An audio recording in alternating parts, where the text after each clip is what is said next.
Welcome to the 10th lecture on representations of finite groups. Today we are going to compute equivalence classes of irreducible representations of the symmetric group S4. So to do that we are going to use the permutation representations that we discussed in lecture number 9. Let me recall briefly for you about permutation representations. If sigma from G to S of x is an action of a group G on a set X, then we obtain a representation called the permutation representation of G.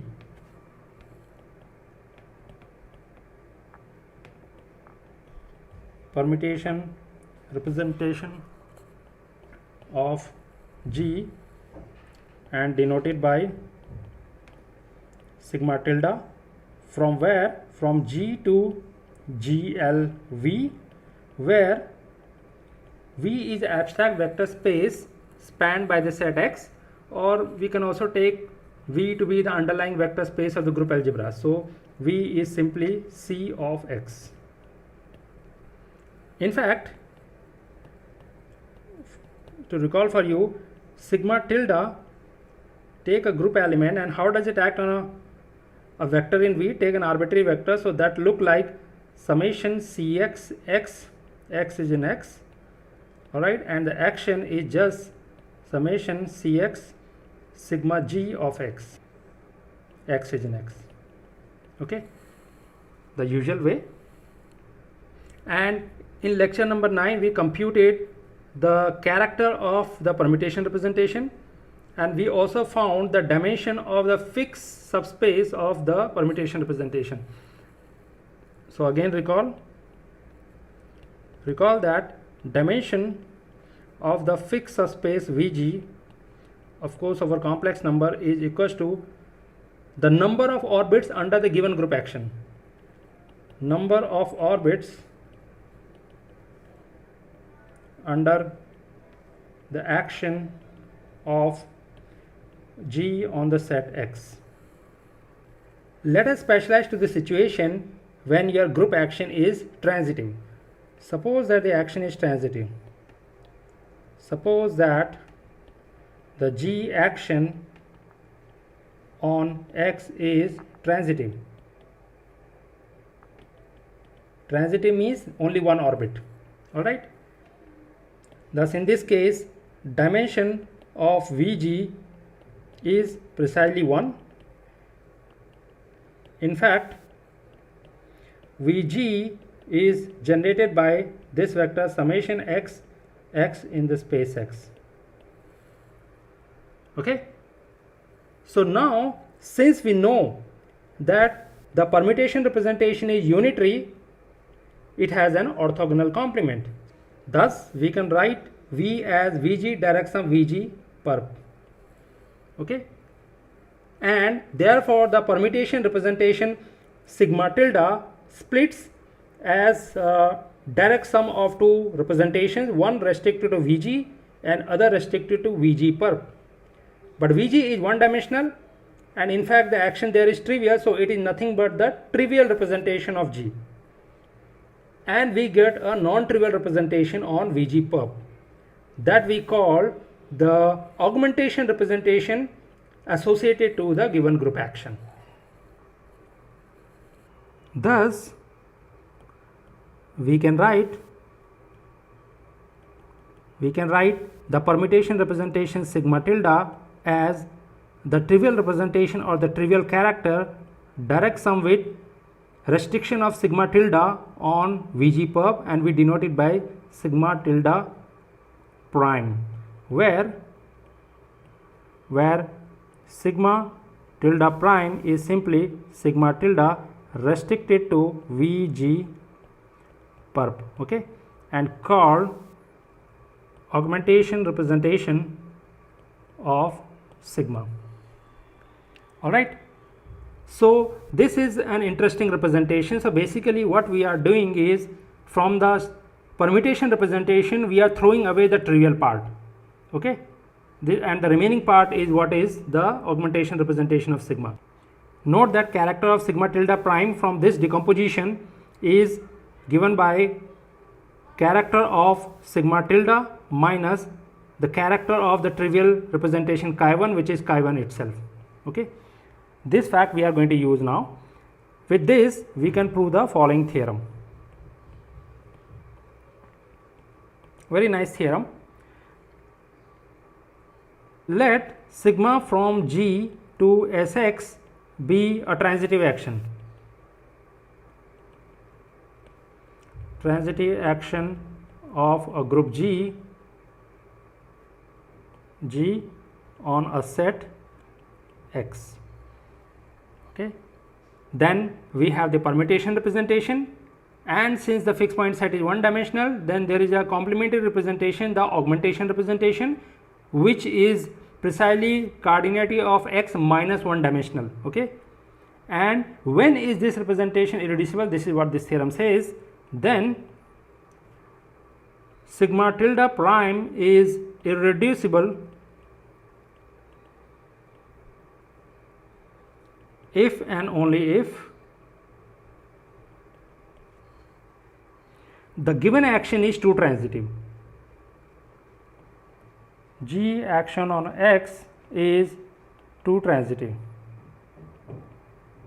Very nice result. It gives irreducibility of this representation entirely in terms of nature of the action. So let us prove it. Direct proof.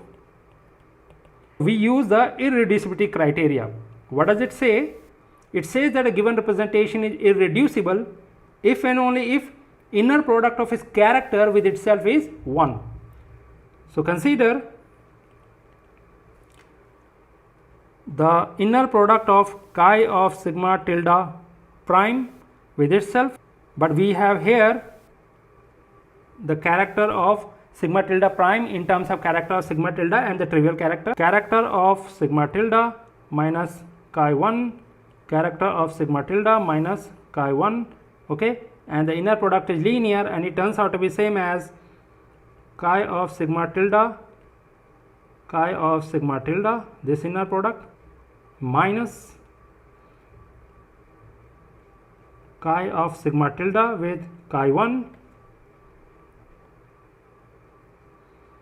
minus chi 1 chi of sigma tilde plus chi 1 and chi 1.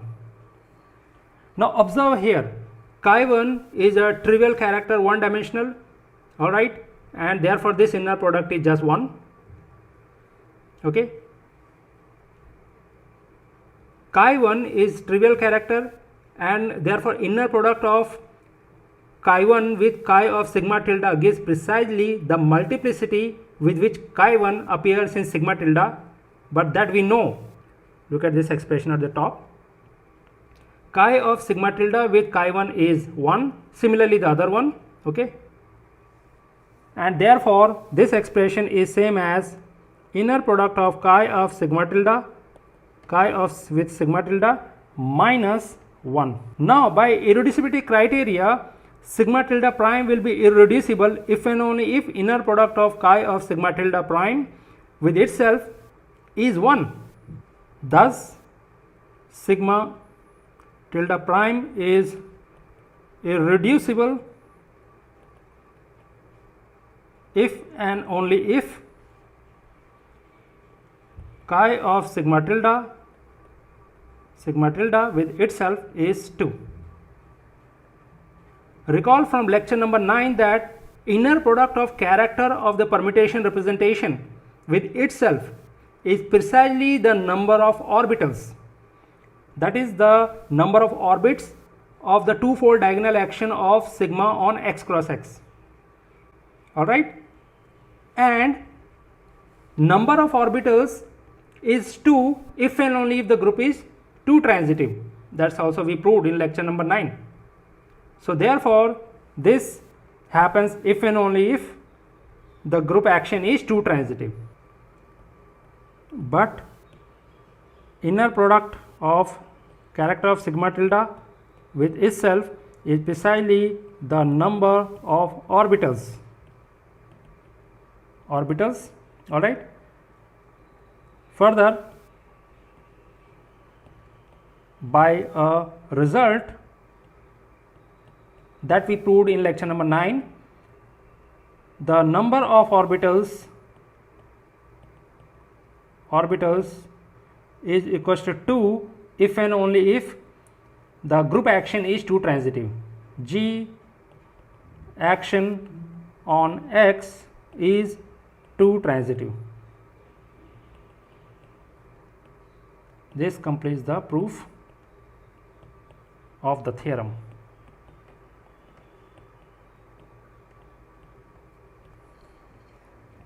We are going to use the preceding result to find equivalence classes of all irreducible representations in the symmetric group S4. So by theory we know that it is same as the number of conjugacy classes in the group. So symmetric group order is 24, and by hand you can compute all the conjugacy classes, and S4 has 5 conjugacy classes.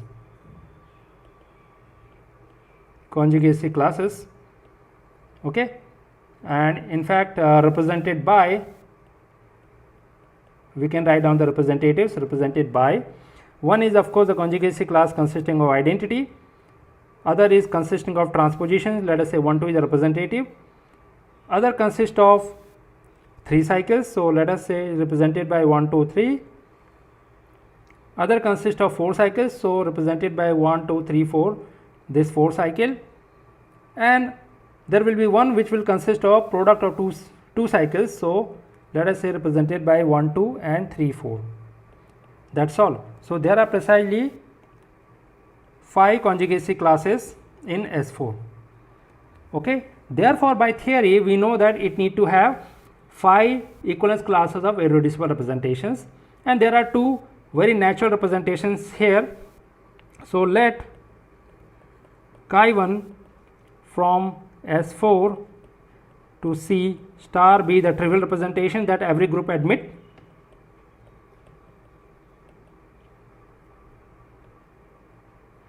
Representation of S4, and let us say chi2 be the sign representation.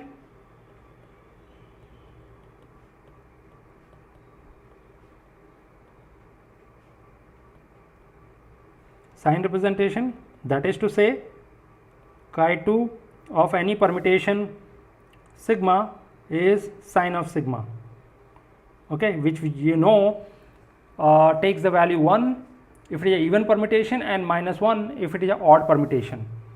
All right.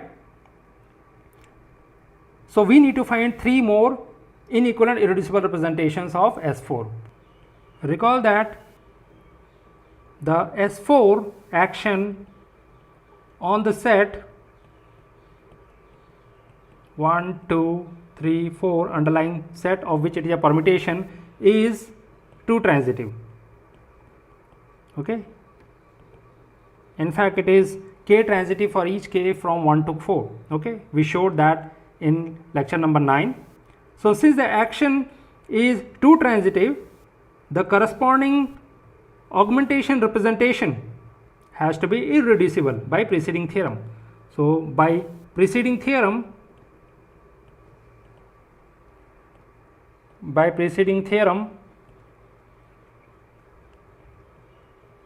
the corresponding augmentation representation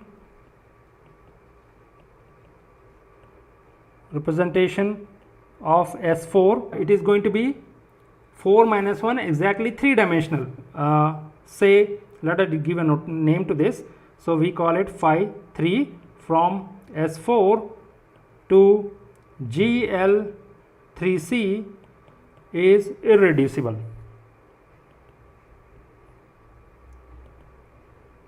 In fact, you can write down the augmentation representation precisely. Okay, so we will not go into that, but we know it is in fact irreducible. So we have got 3 irreducible representations of S4.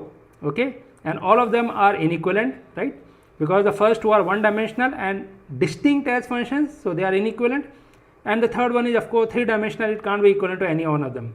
So we have got 3 representations. In fact, we can write down the fourth one very easily. Let phi 4 from S4 to GL3C be the representation given by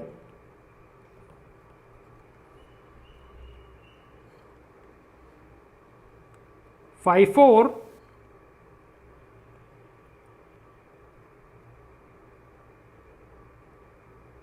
given by phi 4 of any permutation, let us say tau here, okay, is given by, okay, recall that chi2 is a sign representation. So you can easily check it's a homomorphism, because if it takes say tau and tau prime, clearly phi 4 is a representation, since phi 4 of say tau 1 tau 2 is going to be chi2 of tau 1 tau 2 and phi 3 of tau 1 tau 2. Both of them are homomorphisms. So chi2 of tau 1, chi2 of tau 2, phi 3 of tau 1, phi 3 of tau 2. Alright. But now you see phi 3 of tau 1 and phi 3 of tau 2 are 3 by 3 matrices, but chi2 of tau 1 and chi2 of tau 2 are actually scalars. In fact, they are 1 or minus 1. So you can bring them inside. Therefore, you can write it as chi2 of tau 1 times phi 3 of tau 1 into chi2 of tau 2 times phi 3 of tau 2, right?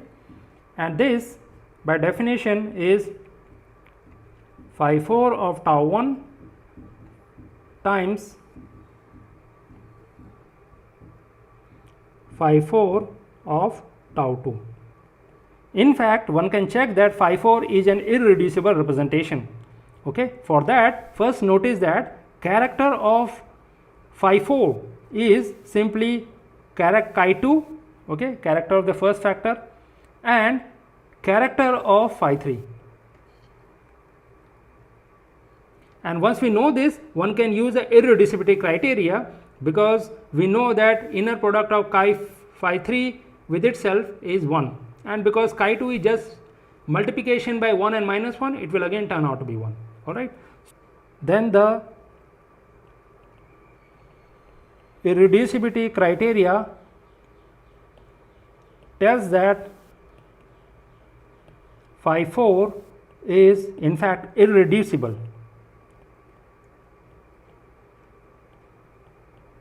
Okay.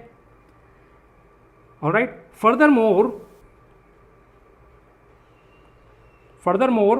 certainly phi 4 cannot be equivalent to chi1 and chi2, but phi 4 is in fact not equivalent to phi 3, because they have different character. Further, since character of phi 3 is not equals to character of phi 4, they cannot be equivalent. Phi 3 is not equivalent to phi 4. We know that S4 admit 5 inequivalent irreducible representations, of which we have found the force. Therefore, one remains. Let D be the degree of this remaining representation. Let D be the degree of the fifth irreducible representation of your symmetric group S4. Then we know that sums of squares of degrees of irreducible representations of a finite group G is the number of elements in the group G. Then 24 should be same as 1 square, that is degree of chi1 square plus 1 square degree of chi2 square plus 3 square degree of phi 3 square plus 3 square degree of phi 4 square, but let us say d square. Okay, and this implies that d has to be 2.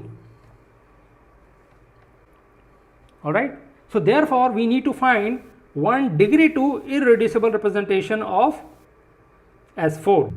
Since it will be degree 2, it will certainly not equivalent to any of the previous representations. Alright. So for that we apply a trick. Observe that S4 has the normal subgroup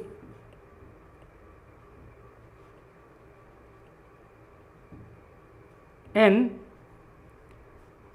where N consists of these permutations.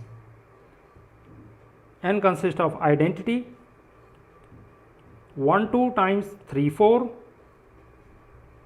1 3 times 2 4, and 1 4 times 2 3.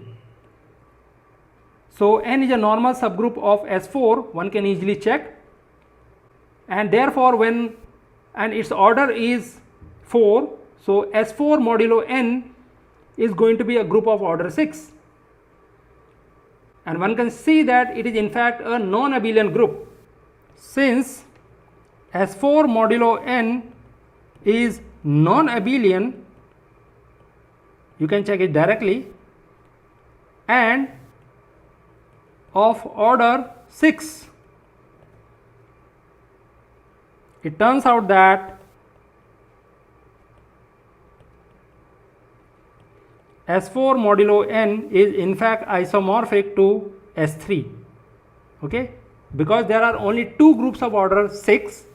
One is cyclic group of order 6 and other is a symmetric group S3. But we know that S3 admits an irreducible representation of degree 2. S3 admit an irreducible representation, let us call it say psi from S3 to GL to C of degree 2. Then phi which we define from S4 to GL to C is the desired degree 2 irreducible representation of S4, okay, where pi is the natural quotient map from S4 to S4 mod n is the natural quotient map.